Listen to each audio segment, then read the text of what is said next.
For another edition of the Awesemo.com MMA strategy shows. We're here to get you ready for UFC 274, which goes down on Saturday night in Phoenix, Arizona. We got two title fights, lightweight title on the line in the main event. Charles Oliveira defending his title against Justin Gaethje. And then we got a rematch in the co-main event as Rose Namajunas tries to even up the score as she defends the strawweight title against Carla Esparza. Also got a lightweight feature matchup, Michael Chandler taking on Tony Ferguson. Of course, we are here to break this one down for you. Got 15 fights to break down for you.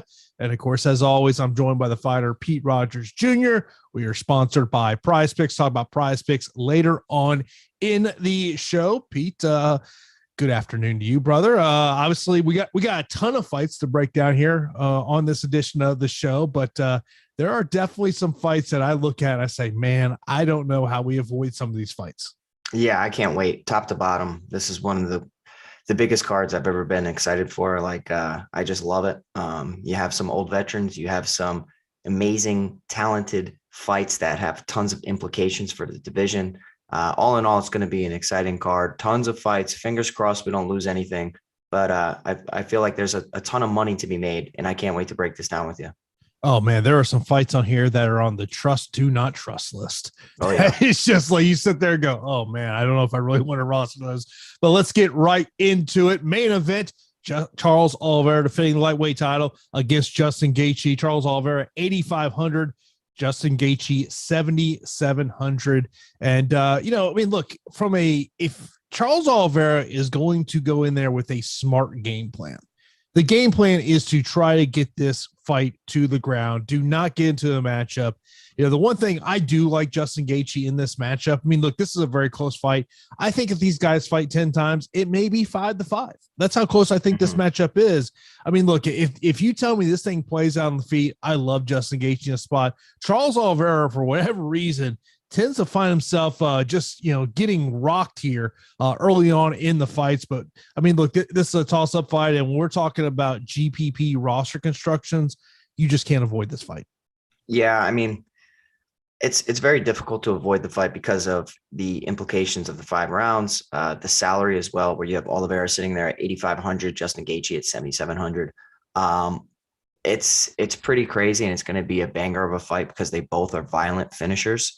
And I almost said Jason Floyd. Justin Gaethje is definitely the bigger knockout artist, but we've seen Charles Oliveira be able to weather storms and come back and face adversity head on. And in the past where he's been broken down mentally in a way and takes the way out, he's fought back and he's implemented some striking changes. He's looked like a more polished striker over the years. He possesses power in his own right. He has KO ability, and he could go out there and knock out Justin Gaethje, and it wouldn't surprise me at all. I'm really torn on this fight. And that's where, like, this is going to be a priority for a lot of my lineups. I feel like naturally everybody's going to flock to this fight because of the violent affair, 5 rounds, the fact that probably somebody's getting finished. There's tons of grappling upside for Charles Oliveira. It's just a matter of how long does he choose to stand with Justin Gaethje. The longer he stands with Justin Gaethje, the more it's somewhat tilting it in Gaethje's favor. I do like the underdog, Justin Gaethje's price tag at 7,700. I'm really torn. I know that you like Gaethje a lot this week. I'm torn. I'm somewhat neutral, but I am going to favor the champ just ever so slightly at 8,500. But if you're talking pound for pound value, Justin Gaethje's probably the best underdog on the slate. So I'm treating this like a neutral play, and I'm going to be creating a group over on Awesemo.com, and most of my lineups are probably going to include this main event.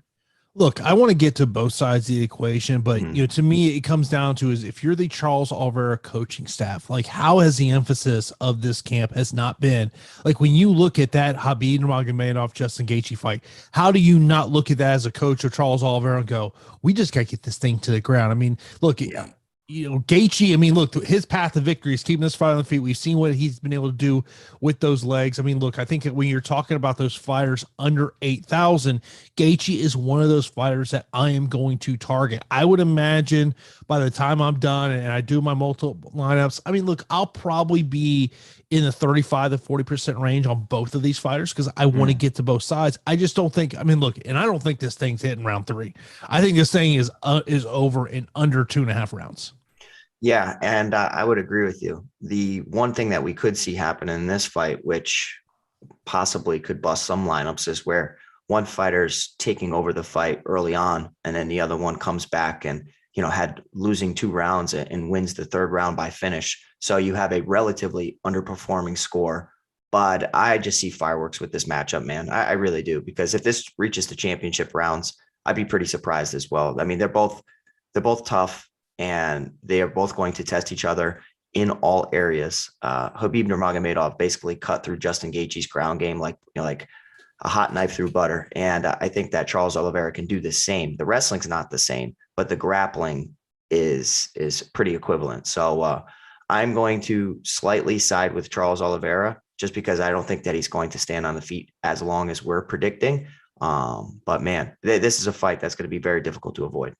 Jonathan, appreciate you there at the kind comments in the chat. Of course, appreciate everyone that tunes into myself and Pete here on Awesemo.com. Of course, be sure to smash that like button. If you're not subscribed also on YouTube, be sure to do that. Hit that notification bell so you know when a show is live here on the channel. Of course, coming up later on today, 4:45 p.m. Eastern time, you'll have the MLB deeper dive to get you ready for tonight's MLB slate. Of course, you got to check out everything we have to offer over there at Awesemo.com. If you're not an Also Plus member, we want to get a little peek what's behind the paywall. Today's free premium data and tools are MLB player projections and NHL top stacks.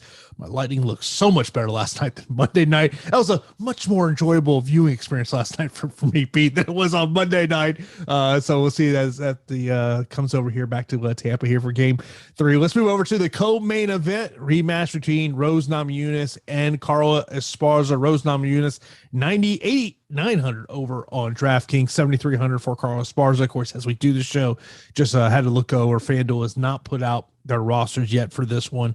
And, when you look at their first matchup there in 2014, I love Carla Esparza in that matchup primarily because of what she can do grappling wise.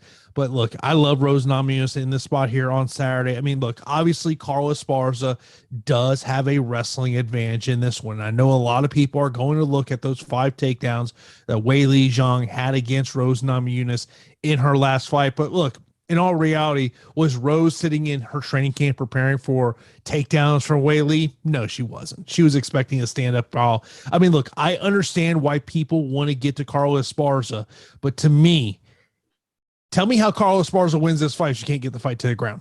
Yeah, I mean, I'm all about Rose Namajunas here, and to be honest, I feel like naturally we're always going to look at the value play in Carla Esparza and want to back the wrestler because there is some potential and a safe floor, especially when you have 5 rounds to work with. So I think that for value wise, 7,300 Esparza makes a ton of sense, but she hasn't had like absolute dominance in the takedown accuracy department. When she's able to get people down, her control time is pretty solid. But we have seen Michelle Waterson at times defend multiple takedowns against Carla Esparza. And I think to kind of point to what you were saying is like, if this fight remains on the feet, I heavily favor the champ and Rose Namajunas. She has such a great coach and just, I don't know, like her mentality now compared to how she used to be. I just really like the fighter that she's evolved into. And I think that Trevor Whitman's going to cook up some secret sauce for this matchup. And the reason that Weili Zhang had so much success in the takedown department is because the respect of the striking kind of blended the wrestling, and that's where you catch your opponent off guard. Now that you know that Carla Esparza, everybody, it's kind of like what Jordan Burroughs says. Everybody knows what's going to come, but can they stop it? I do think that Rose Namajunas can stop takedowns from Carla Esparza or work back to her feet. And as long as this fight's on the feet, it's going to heavily favor Rose Namajunas. So there is value in Esparza. If she can chain together multiple takedowns and bank 3 rounds, she wins a decision. But I think that the champ is kind of going I don't know. She might not have enough respect for this card, to be honest. At 8,900, I like her here. I just don't know about like inside the distance odds. A knockout wouldn't surprise me, but I think a dominant like decision is probably more likely. So give me Rose Namajunas 8,900. I like her pretty much everywhere in this fight, and I think she's going to surprise people with this takedown defense. I mean, look, I understand if you want to throw some sprinkles on Carla Esparza in multi-entries, but to me, I just love Rose in the spot. She's going to be a core play for me. I just think that the disparity there is between Rose and Carla on the feet. That's why I love Rose in the spot. But look, I understand why someone's want to get there. And of course, you mentioned about Trevor Whitman. Trevor Whitman's going to be a busy man as he has a fighter both in the main event and co-main event. Of course, the head coach of Rose Namajunas, head coach of Justin Gaethje. So something to play there too. Well, next up, we got a lightweight matchup. It's Michael Chandler taking on Tony Ferguson. Michael Chandler, 9,600, 6,600 for Tony Ferguson. And when I first looked at the DraftKings salaries, I was like, oh man, very expensive Michael Chandler, but I understand it, Pete. I mean, look, you look at this version of Tony Ferguson, I understand why people may want to take a sprinkle of Tony Ferguson, but it's 2022. It's not 2018. It's not 2017. It's not 2019. It's 2022. And when I look at the film of these last three fights, Tony Ferguson hasn't won a round. Yeah, it's been tough sliding for Tony Ferguson, but the price tag at 6,600 is so appealing, right? Like even if he just survives, like we could have a losing fighter in the optimal lineup. We had a losing fighter in the optimal lineup last week, and it was a stack that ended up taking it down between Marlon Vera and Rob Font. Rob Font had so much volume, and obviously the 5 rounds was a big reason why that he was a part of the optimal lineup, and tons of volume, and then kind of fell apart at the final third of each round. Tony Ferguson's price tag is super cheap, and his resume is absolutely legit. But if you're talking about his previous 4-5 fights, it's not the same Tony Ferguson. So I'm still going to be taking shots on Tony just because the price tag's just ridiculously cheap, and he's totally capable of kind of, picking up a win or hurting Chandler on the feet. We've seen Chandler get hurt or even possibly threatened with some submission skills. But if you're looking at the entire card, Chandler has some of the best inside the distance probabilities. He has his inside the distance probabilities 55.6%. So inside the distance, his line is -125. A lot of people think that he's going to finish Tony Ferguson, and I know that you tend to believe that as well. His round 1 probability sits at about 30%. So plus 225 for round 1. I think priced at 9,600. DraftKings is onto it. He has significant wrestling upside. Needs to stay away from the dangerous chokes of Tony Ferguson. Hurt him on the feet. Outside of that, since the Gaethje fight, Ferguson really hasn't looked the same at all. So I'm back in Chandler here, but for roster construction, 6,600 is just so cheap. I'm going to get to some. Yeah, the one concern I have about Tony Ferguson is, has changes really happened inside the training room? The one change we do know about is the fact that he's brought in his college wrestling coach. But, the knock on Tony Ferguson over the last year has been about basically him running everything. And is there someone inside that inner circle that is basically able to tell Tony Ferguson? And I would say I watched the interview he did with DC. Habib lives in Tony Ferguson's brain rent-free. And it just kind of makes me wonder. And obviously, Tony sounded off yesterday against the UFC. Look, I don't disagree with anything that he said there, but it just, when I hear the comments that are coming out of his mouth, I just kind of wonder, is their thought processes outside of Michael Chandler. And that's where I mean, Pete, this, man, if you got to be in this 100%. And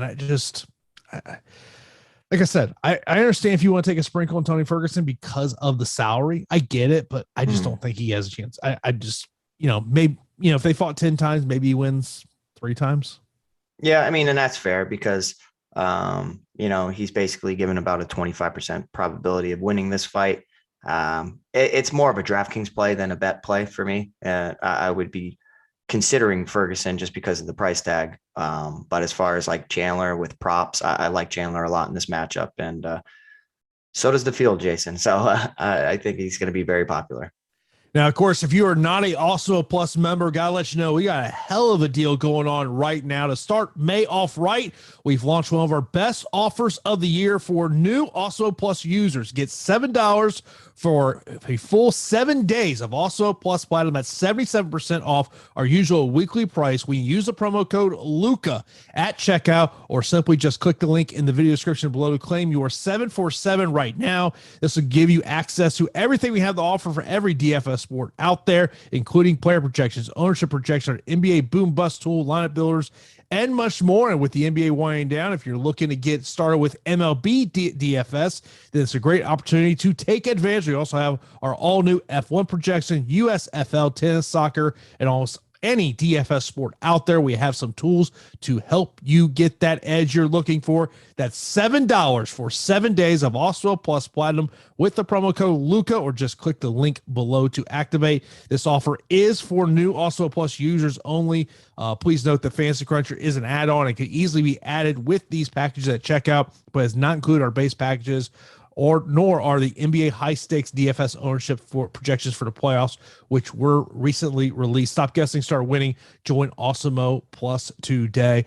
Just an incredible deal. If you've never been an Awesemo Plus member and you want to get those ownership projections for Saturday's UFC 274, great way to jump right in there. Because and I will tell you this, I tell you, it's open right here on my left hand side of me is that top fighter tool. I like to check that out. Ownership, top 6 probability, and how I'm thinking about my roster construction and the model that I have.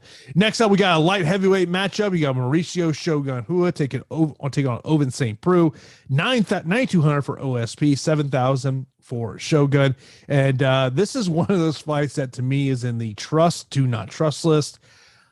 To me, it's tough to trust either one of these guys. What is Shogun at 2022?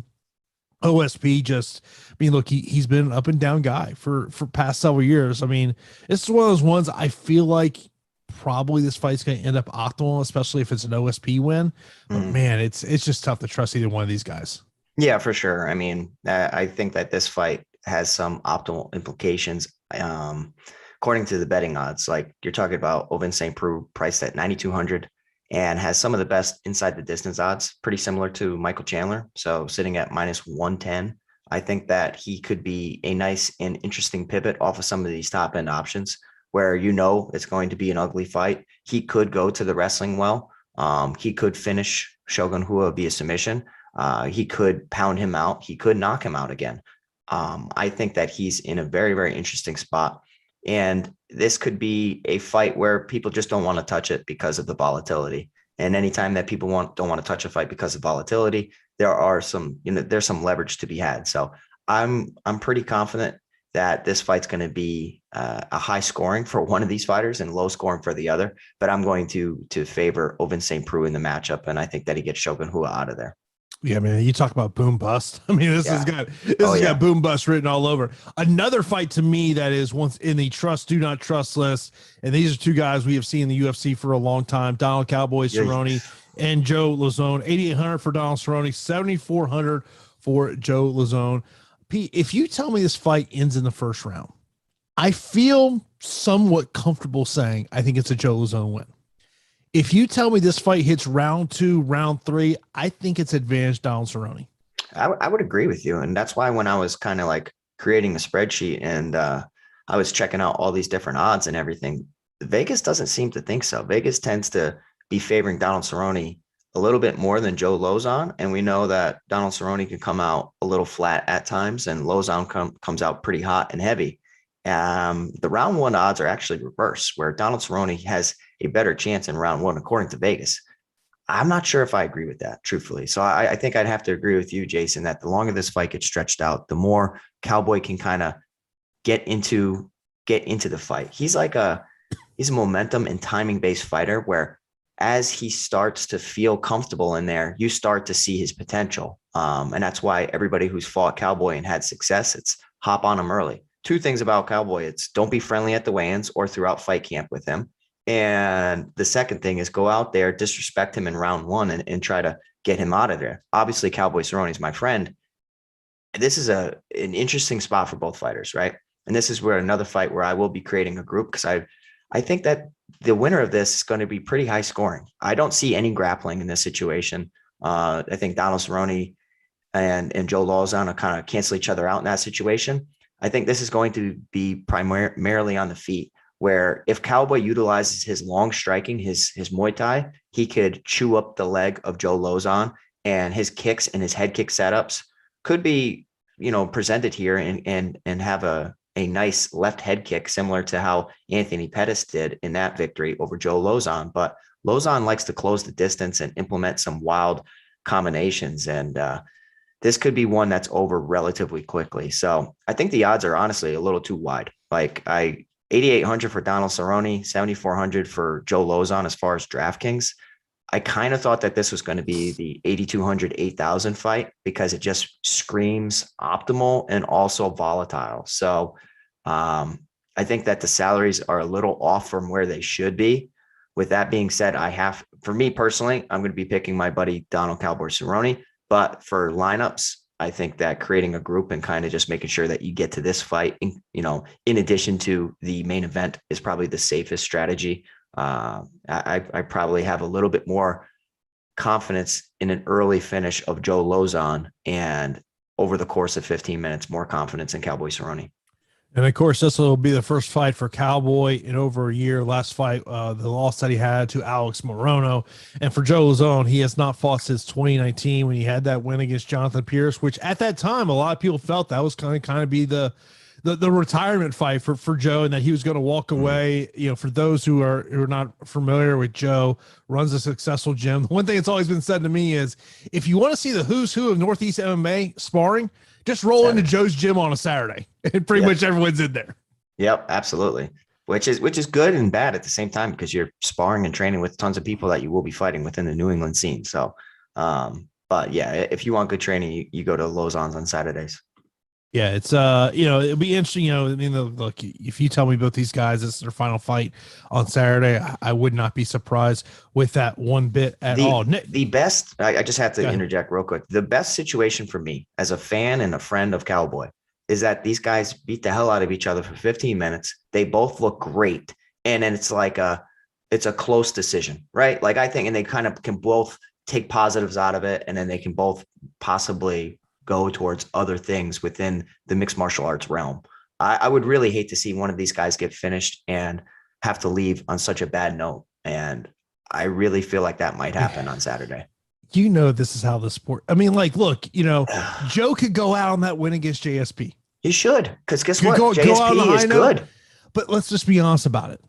That's just not how this sport works, Pete. Some people, but look at Khabib Nurmagomedov. He was able to comfortably ride out in the sunset. He's a rarity. I understand. That's a 1%er. Like, I go back to the show Son Online.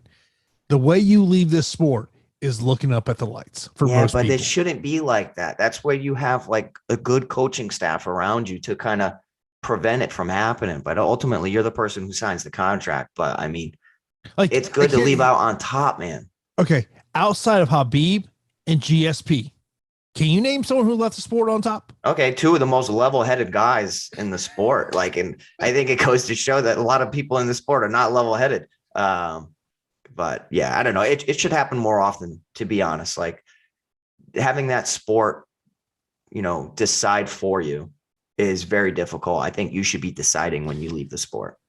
Well, the unfortunate part is there will always be a promoter out there that believes you have money, some type of value. And, look, there's plenty of fighters you've seen that you go, why are you still fighting? Of course, it was, when you think about 6-7 years ago, we were saying that thing about Andrei Arlovsky, and the guy's now won 6 out of 7 fights. Yeah. That's true. His chin was gone, and then all of a sudden he became the Terminator. It's kind of strange, but especially in one of the hardest divisions to maintain durability. I mean, I don't know what the hell that guy's eating, but it's clearly working. Yeah, I know. It's absolutely crazy. I mean, think about it. His only losses against Romanov in the 7-fight streak. Yeah, crazy. It's crazy. And the fact that I saw the line, he's like now 5-0 in his last 5 fights as a betting favorite. Yeah, it's crazy. I mean, Aspinall, right? It was Aspinall, right? Aspinall. Aspinall. Yeah. But it's a good guy to lose to nowadays. And now your boy's got a huge fight. I don't know if you saw that one. Curtis Blades, right? Yeah, main event of UFC London on July 23rd. Yeah. Cannot wait. Big matchup for him. Let's move on to the welterweight division. You got Randy Brown taking on Chaos Williams. Chaos Williams, 8,300. Randy Brown, 7,900. I know we talked about this over at Odd Shopper earlier this week, and I know you're on the Chaos Williams side on this one. I am on the Chaos Williams side, and it's not necessarily because I think he's the better overall fighter. Like, technically, I think that Randy Brown possesses more skills than Chaos Williams. I think Randy Brown can wrestle. I think he has jiu-jitsu. You've seen it from time to time where he can submit his opponents. I do think that Chaos Williams has some untested wrestling and grappling. Not really sure if it's going to be on display in this matchup, but what he does possess is some ridiculous power. And throughout Randy Brown's career, we've seen him take shots and not take shots well. It's been inconsistent at times from fight to fight. He's been hit with some big shots and he's overcome some adversity. But I think he has a tendency to get rocked, and that's not something that you want against Chaos Williams. I really feel like Chaos Williams finds the chin of Randy Brown and puts him out, truthfully. I don't like Chaos Williams from like an upside standpoint within the division, because I do think that certain matchups could definitely be a kryptonite to his style. But Randy Brown's durability is always in question. It's not his skills, it's his durability. And that's why I have to lean with Chaos Williams at 8,300. But price tag's absolutely, it's completely affordable here at 8,300. I love it a lot. He has some solid round one and inside the distance probability just because of the durability questions surrounding Randy Brown. But the longer this fight goes, the more I start to think maybe Randy Brown is starting to mix in some takedowns. So Chaos Williams for me. That's my thing about Randy Brown, and I saw lean Randy Brown this matchup. Just the thought of him potentially being able to get this fight to the ground. But look, if this fight plays on the feet, I do like Chaos Williams. I just think that Randy Brown utilizes an overall mixed martial arts game to get this one to the ground. Next up, we got a matchup: Francisco Trinaldo taking on Danny Roberts. 8,200 for Francisco Trinaldo, 8,000 for Danny Roberts. If I went to a fan on Saturday and said, "Tell me who the oldest fighter on this card is," I feel like most people would say Shogun Rua. Not the case. It is Francisco Trinaldo, 43 years old, bro. It's crazy. And it's absolutely crazy because the guy is talented, and 27-8 overall, and now fighting at 170 pounds is a little interesting for me. I do think that, I say it all the time, every time he fights, his best days are gone. But I don't know. I just think like he has lackluster volume. He hits really hard though when he does crack you. So I think that he could always be one shot away from putting out Danny Roberts' lights. Danny Roberts, absolutely the epitome of inconsistency within the UFC. Solid striker, solid camp. I just feel like, maybe youth is going to, be in his advantage. But again, that's where I bet against Trinaldo many times, and it has not really worked out. So be very careful. This is a sneaky fight just because of the salary. And as our buddy Hunter says in chat, it says it's a crazy DFS slate. It really is. And I think that trying to get different is going to be interesting because there's 15 fights. And where's everybody going to be grouping their ownership? This 8,200, 8,000 fight naturally is a part of the optimal a lot. But this could be a week where people just see a Trinaldo fight and they think low volume, not optimal, skip over it. I don't know. I might take my shot. I might take my shot on Roberts. I really might. I don't trust the fight IQ of Danny Roberts. That's what kind of scares me. Yeah. How many times do you think Francisco Trinaldo has landed over 70 significant strikes in his UFC fights? He's had a lot of fights, so I'd probably say like a third of the time. One. Jeez. Yeah. Against Yancy Medeiros back in 2016. In that one, he landed 117. So I'll just give you the numbers here. 21, 45, 12, 5, 22, 55, 13, 36, 39, 66, 17, 51, 117, 32, 25, 63, 26, 28, which was in a win, by the way, 25 in a draw, 31, 55, 30, 39, and 36. Enough. I got it. All right. It's not good. All right. The Trinaldo volume is not good, Jason. All right. You're painting like a disaster of a picture for Trinaldo right now. And he's like Arlovsky, though. Yeah. He just somehow finds what you think about the John Herbert fight. He's down 2-0. And then rocks him in the third and gets a finish. I mean, that's the one thing about it's just what would concern me about this fight. Like, I think from a GPP aspect, I'd much rather get to Danny Roberts than I would Trinaldo. Yeah. But like in a cash lineup, I wouldn't mind getting a Trinaldo. Yeah. I mean, it's a salary that you could possibly hope that he pencils you in for a decision. It's just the upside lays with Danny Roberts, in my opinion. I mean, I think they both have pretty even round one odds, which is interesting. And they have it's a pick 'em of a fight. So Vegas is a little torn on how this is going to go as well. I'm going to pick Danny Roberts in the matchup, and hopefully he comes out on top. And if he does, a knockout really wouldn't surprise me. So give me Danny Roberts.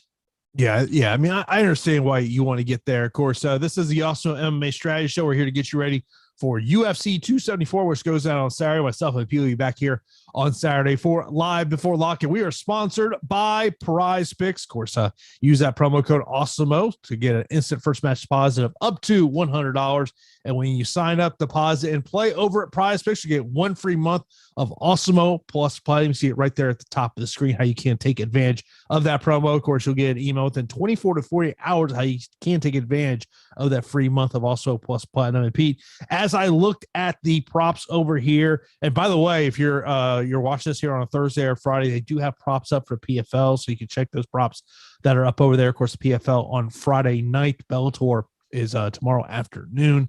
And there's 3 props that stuck out to me in this one. 2 of them are under the Fight Time banner. One's under the takedowns. Fight Time, I like 2 underplays here. I'll see if you are in agreement with me. I like the Chaos Williams under 11.5 fight minutes. And I like the under Donald Cerrone 10 minutes. I like the under on the Donald Cerrone one, just because I feel like that's just such a violent fight. And for me personally, I like the under on the Chaos Williams side. My fear is that Rainey Browns just stretches it out with grappling, but I'm picking Chaos to win by knockout, so I guess I'll take that. By the way, if you're over on Prize Picks, just news kind of broke a little while ago. Magomed Karamov is not fighting tomorrow. He had visa issues. Kind of weird timing to announce a fighter being out the day before the weigh-ins because of visa issues. Kind of interesting. Damn it. There goes some of my parlay, but whatever. All right. Takedowns. Carlos Esparza 4.0 is the number. Give me the under. Yeah, under on that. Yeah, I think that number's too high. I just really, she might get 1 or 2. I mean, look, you tell me she's got to get 5 takedowns and hit the over on that one. No. Yeah, I can't see that one happening. I mean, I'm picking Rose, and I think that she's going to have just a nice game plan. So I'm saying less. Of course, be sure to check out our sponsor, Prize Picks. Get 1 free month of also plus Platinum when you sign up, deposit, and play over at Prize Picks. You get an email within 24 to 40 hours of how you can take advantage of that free month of Awesemo plus Platinum. Of course, you can use all the great tools we have over at Awesemo.com to find those props that you like. Of course, with the NBA playoffs currently going on, also MLB going on as well. You got to check out what we have to offer there. Let's move on to a female matchup at 145 pounds. Got Macy Chiasson taking on Norma Dumont. 9,100. Macy Chiasson 7,100. Yeah, I'm a little torn with this matchup, to be honest. I feel like the length of Macy might make her a decent underdog to target on this slate. It's just not the most fan-friendly and DFS-friendly type of fight. So with so many fights, 15 fights, a win might not necessarily make it into the optimal lineup because there might be 6 finishes throughout that then end up being a part of the optimal. But the price tag on Macy Chiasson is super cheap, 7,100, having a 5-inch reach advantage, a 4-inch height advantage, and a slight volume advantage, I think could be interesting here. I am going to lean in Macy Chiasson's direction. It's just a tricky fight, right? Like I think that Norma Dumont had an excellent performance against Aspen Ladd. Prior to that, a split decision over Felicia Spencer. Surprise retirement from Felicia Spencer. The Raquel Pennington fight, Macy did not look good, and she ended up getting submitted in that one. And this could be a buy low situation. So I am going to buy low on Macy Chiasson, but this is a fight where it's not like I I don't see a finish going. I can see this being a close women's MMA bout where it's a nail biter of a decision, and give me the underdog who has probably the straighter shots and the longer striking. And it's a slight lean, but that's my take on the fight. I wonder if Norma Dumont could be someone that we see just really go to the takedown well. Yeah, I mean, that's what I would suggest in a matchup like this, because standing with Macy Chiasson, you're allowing her into the fight, and also seeing how Macy struggled against Raquel Pennington and getting submitted via guillotine choke. It seems like a path to victory for sure. And Lena Landsberg landed 2 takedowns against Macy. Marion Renault landed 2 takedowns against Macy. Nobody likes to stand with Macy because she's so tall. She's like a skyscraper for the division. And it's frustrating when you're getting hit with broomstick jabs at the end of her extension. So Norma Dumont should be able to close the distance. It's just, can she implement the correct game plan and take her to the mat? Because, you know, the most takedowns she's landed in a UFC fight are 2 takedowns against Ashley Emmett-Smith, 1 against Felicia Spencer, and 1 against Aspen Ladd. So I think she might need more than that to outscore Macy Chiasson in this matchup. Next up, we got a flyweight matchup. We got Brandon Royval taking on Matt Schnell. Matt Schnell, 6,900, 9,300 for Brandon Royval. Of course, we all know Matt Schnell is, you know, how many times we saw that fight against Alex Perez ultimately just not come together. And Brandon Royval, I mean, this is a guy that's just action-packed, I guess is probably about a great way to describe him. Yeah, I like Brandon Royval, and so does DraftKings, pricing him up at 9,300. I thought that was super surprising.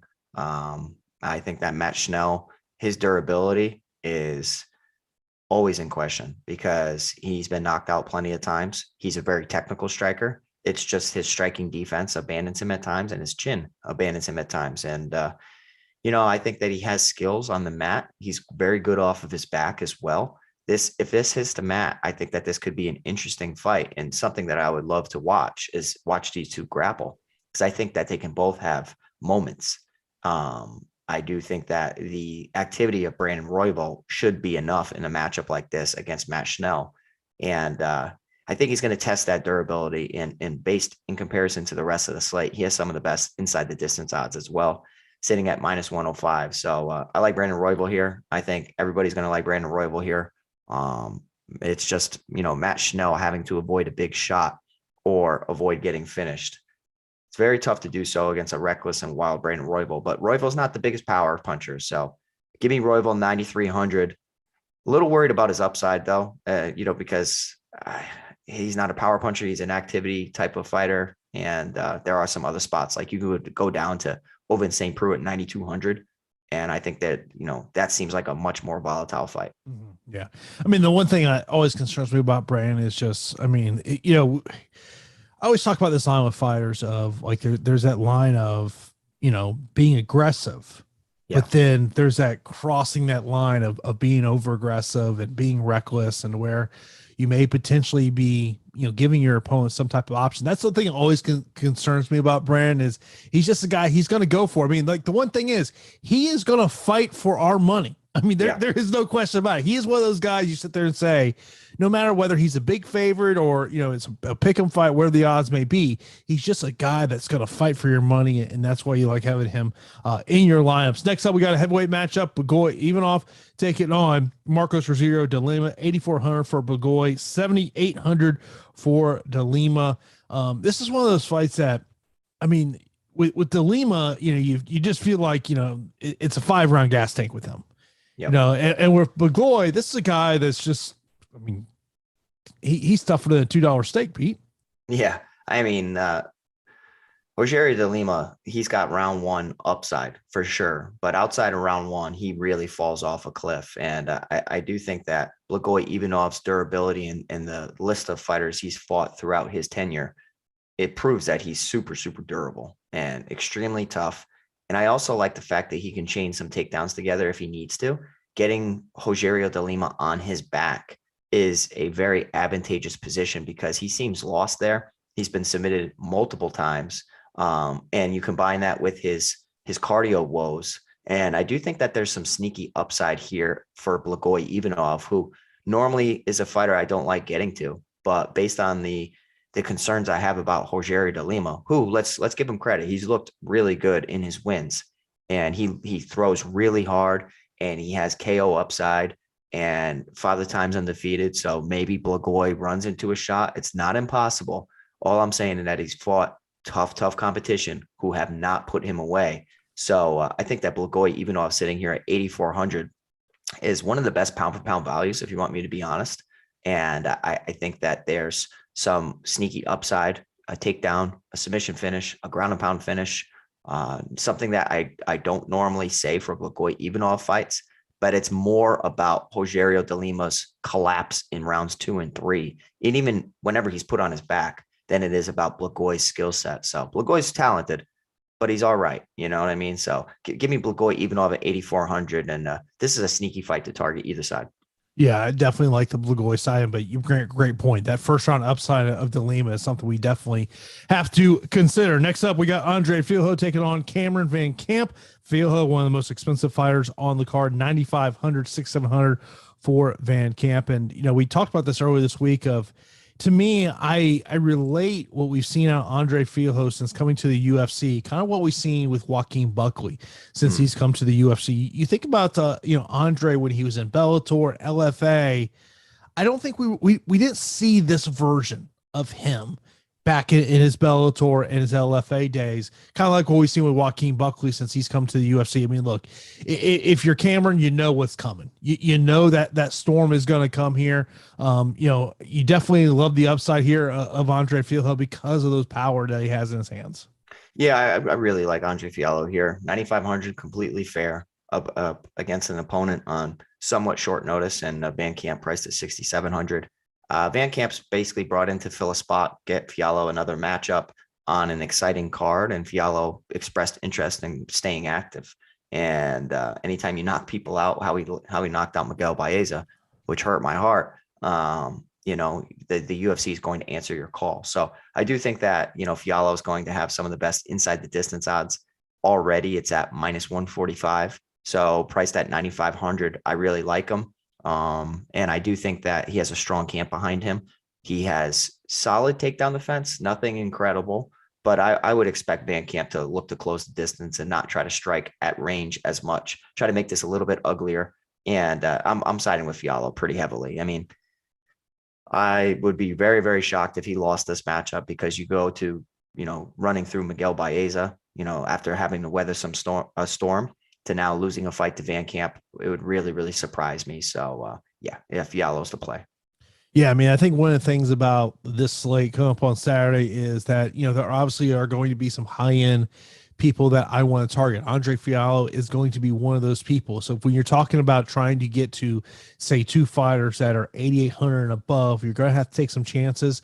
And there are some, nice little dart throws, I think, to throw out there that are, say, 7,600 and below. Next up, we got a female matchup. Tracy Cortez take on Melissa Gatto. 8,700 for Tracy Cortez, 7,500 for Melissa Gatto. And, one of the things I was saying about Tracy Cortez with this one is that potential upside of getting this fight to the ground. Yeah, she comes from a strong camp, and her boyfriend, Brian Ortega. So, I think that she's surrounded by great minds and great talented fighters. You got Cejudo, a training partner and somewhat of a coach. You have Ortega possibly helping her out with jiu-jitsu. Who knows if I'm sure they train together as well. So Tracy Cortez, 8,700. I was actually pretty surprised about the salary, disparity here, because I think that Melissa Gatto has shown that she's extremely solid in all areas. Like, she, can stick you with some kicks up the middle. She can hit you with some punches. She's pretty strong. Her jiu-jitsu and her scrambling abilities is super sneaky for the division. And her physicality is something that I think could play into a big factor here. Tracy Cortez, not really looking the best in her previous performance. Melissa Gatto, up against a tough fighter, and she passed that test. So I'm actually going to pick Melissa Gatto in this matchup. I think her physicality and possibly her reversals could work in her favor. There is upside in both sides of this, though, because Cortez has that wrestling upside kind of in the mid-range, could be forgotten about. If she can wet blanket Melissa Gatto, then this could be not necessarily a takedown city, but a takedown per round, tons of control time. I do worry about Gatto's submission ability off of her back. I think that Gatto represents some sneaky finish upside. But yeah, I'm going to be picking Gato here. I don't know if the field will necessarily agree with me. Not like my favorite play on the slate by any means, but I think that she's going to be able to do enough to win a decision.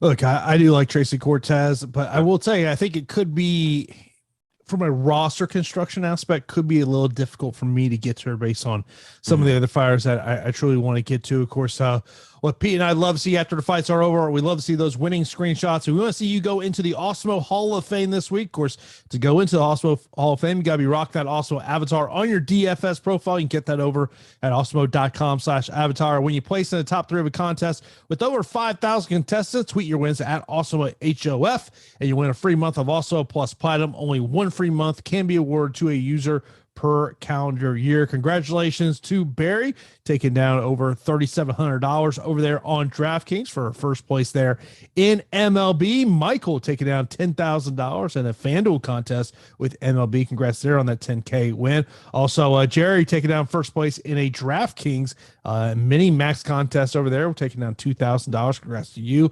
Also, Rosso taking down over $600 in an NBA contest. Kudos to you, what you're able to do there. Also, John taking down first place there in a MLB contest. Also, Jim taking down first place over there in a contest as well. So congratulations to everyone that has gone in the Awesemo Hall of Fame over the past couple of days. We'll see you go in the Awesemo Hall of Fame later on this week. Go get that $200,000 payday over there on DraftKings. Of course, it's going to be kind of, with 15 fights, a lot of ways that you can get different in terms of this one.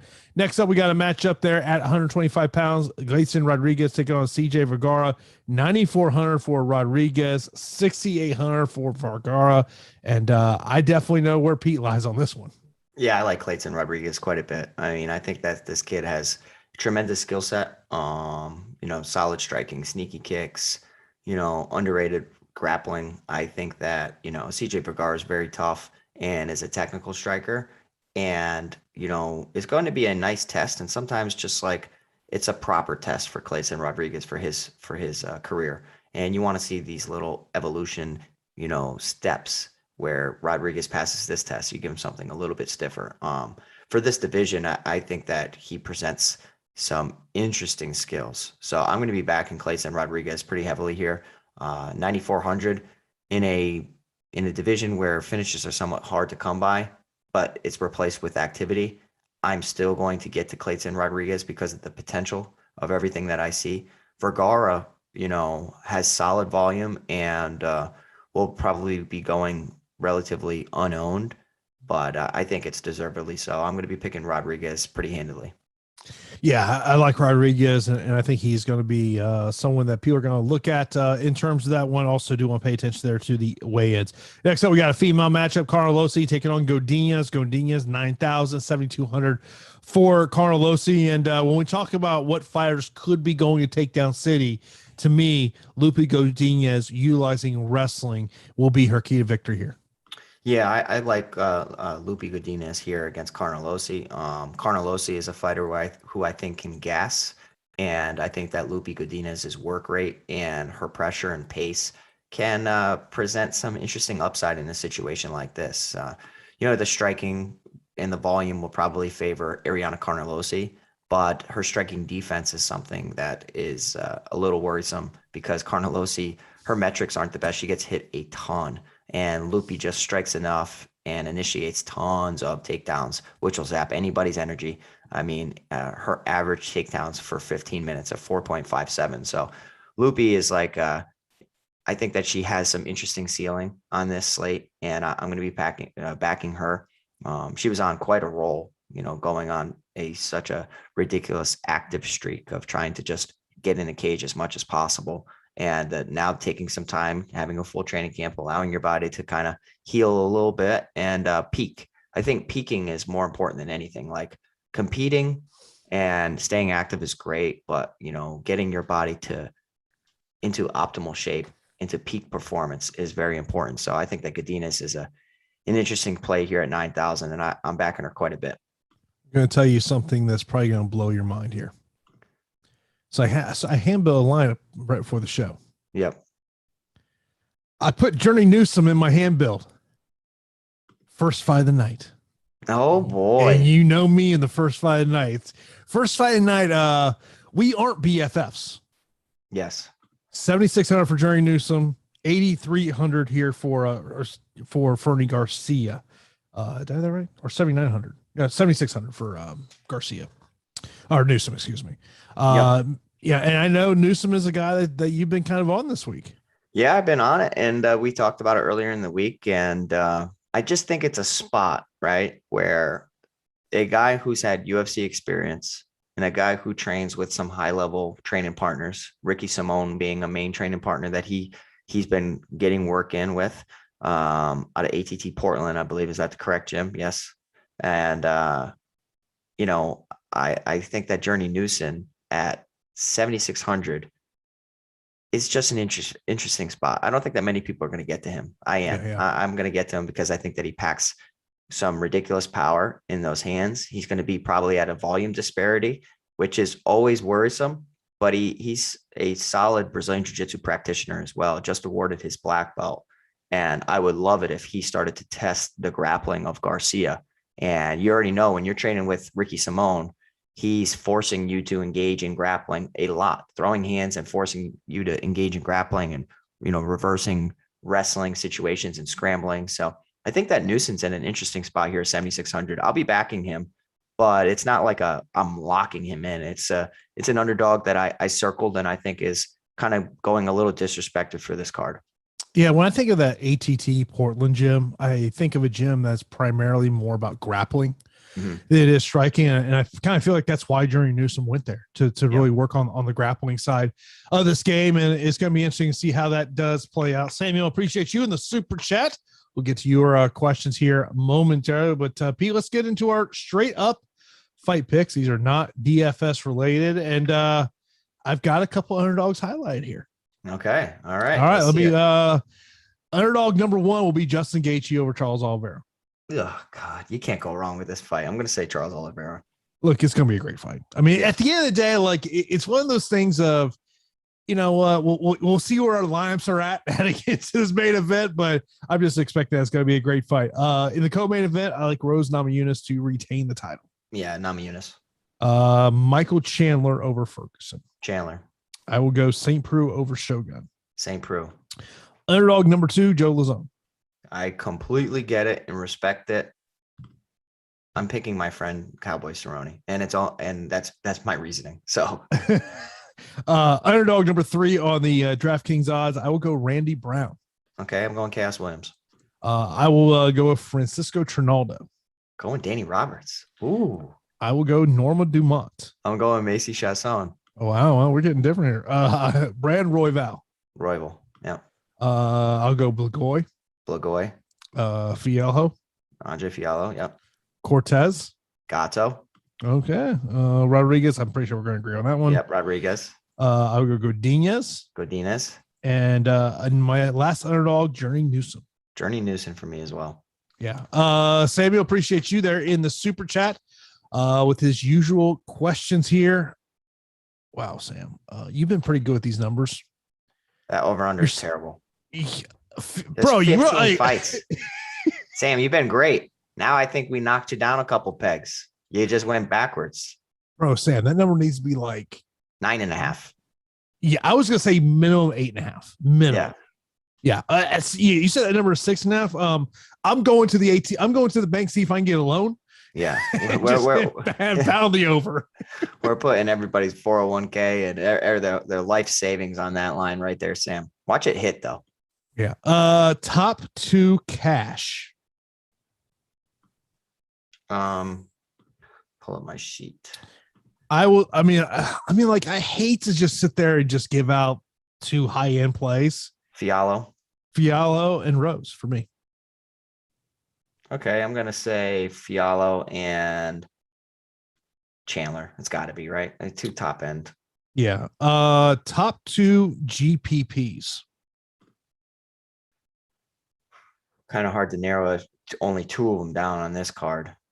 I mean, like, it's one of these things of, like, I feel like it's more for me, it's about fights I'm targeting for GPPs. Like, yes. The main event would be one of them. You know, and then if I was going to look probably somewhere else, probably the OSP Shogun fight. Yeah, the OSP one. OSP really sticks out to me. And Blagoy, man, I kind of like Blagoy, just because of his salary, not necessarily because of his ceiling. And Godinez could be a little bit of a sneaky top play today.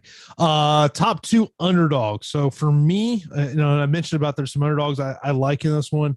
To label my top two underdogs, I'd probably go with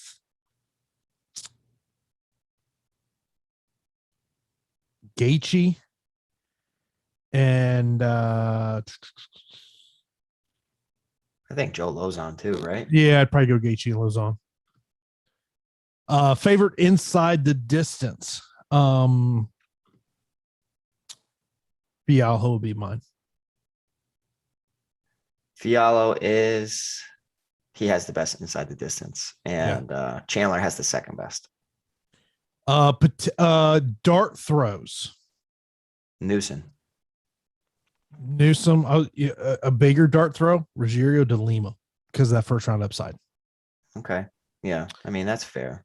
Top leverage and optimal plays. I mean, look, when you start looking at, I think Jerry Newsom is going to be a potential leverage play for me. Joe Lazone will be another leverage play. Yep. And I think Danny Roberts is interesting, not necessarily because his opponent's going to have tons of ownership or anything. It's just because like a lot of people might not even flock to him. So in comparison to ownership, he might be one of the best leverage plays. Yeah. And I'll say on ownership, I really want to see where this Michael Chandler ownership goes. It is looking solid. It is looking pretty high and appropriately so. But my only concern is what happens if the thing goes 3 rounds. Can he pay off a $9,600 price tag? No, he doesn't. I don't think so. I love Michael Chandler to win the fight. I think it really, with that price point and having 15 fights to go from, it becomes of just a roster construction. Yep. Yeah, completely fair. So of course, myself and Pee Wee back here on Saturday live before lock. I'll be sitting in a hotel room, so I'll be doing a show from a hotel room. It's actually my wife's birthday today on Cinco de Mayo, so there you go. taking her out of town for the weekend. So I'll be doing a show from a hotel on Saturday. So looking forward to chatting with Pete. Pete for hour. There might be 1 or 2 beverages consumed. Yeah, there we go. Cinco de Mayo, what a great birthday, man. You guys better be getting tacos tonight. If tacos aren't on the agenda, tacos and tequila, then you're screwing up, bro. Pete, you like me, you work in the restaurant industry. You know what tonight's like. Yeah, exactly. You know what tonight is like. Tonight is there's a reason some people might call this amateur night. Yeah. Jason might have his amateur shoes on tonight. Who knows? We'll see. I'm off from the restaurant tonight, man. I'm off from the restaurant tonight, man. Hey, man. Happy wife.